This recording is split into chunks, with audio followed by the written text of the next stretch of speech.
I'm Matt Kadnar, the Nebo Wealth Team. Welcome to another edition of our Perfect Fit Portfolio series. Today, we're going to talk about a couple, Taylor Swift and Travis Kelce, spelled K-E-L-S-Y. So there is obviously the famous Taylor Swift and Travis Kelce, spelled K-E-L-C-E, that one of the most famous couples in the world. Our Taylor and Travis are very different. They're much older and they have a lot less dough. But it's been a love story. They've been married for 40 years and quite happy.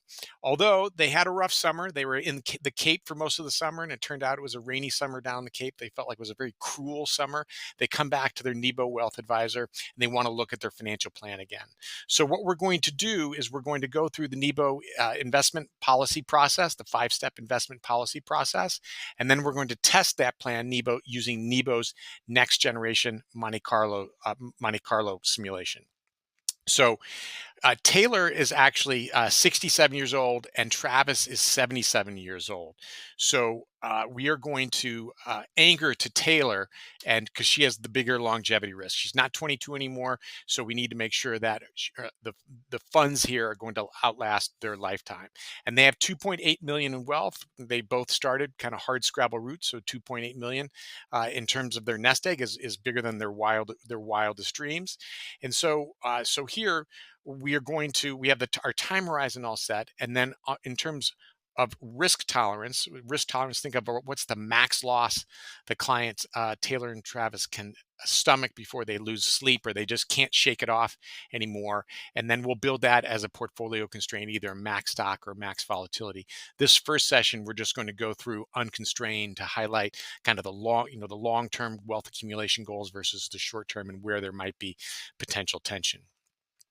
So we have cash flows on the next. So they're in retirement, so there's nothing coming into the portfolio. There is a net withdrawal of 140,000. So Taylor has a certain style about her and wants to has a healthy spending allowance. Travis is a bit more jeans and cowboy hats, so he's a bit simpler. So we have $140,000 in spending. If Taylor and Travis had done um, a, a cash flow plan with eMoney, Money Guide, Right Capital, we could also import that, but we're going to stick with our simple cash flows right here. Now, from that, we can look at what's the target return, what's the minimum target return we need in order to make Taylor and Travis's plan work. And that is 2.5% net of taxes, fees, and inflation. You can see the wealth target over here, that 2.5% return, wealth ending at zero. Nebo's job is to keep Travis and Taylor out of the red zone and maximize the likelihood that they achieve their goals. Right now, the goal is ending with a zero real at Taylor's longevity. That might be a bit close for Taylor. So what we can do is we can put a goal in here of $1 million at longevity. They have a couple kids that they want to pass along a legacy to. And if that's their goal, what they need from their financial assets now is 3.6%. And that is a 3.6% return after taxes, fees, and inflation. So we click the view allocation button. Nebo is running as multi-period shortfall optimization. You can see that wealth target rises from 0 to 1 million. And then we have the portfolio, the pie chart down below, 43% stocks, 34% in bonds, 20 in liquid alts, 3.1% in cash. And we can, if their plan changes, if they say, you know what, we're going to spend a little bit more and have a little bit less in legacy, then the target return will change. Now it falls from 3.6 to 3.1.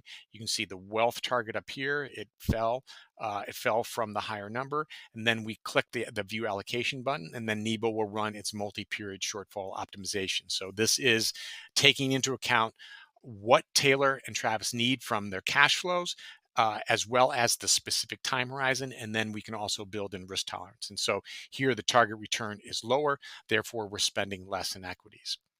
If Taylor and Travis are kind of comfortable with this, one of the things we can do is we can now test the viability of that plan going forward.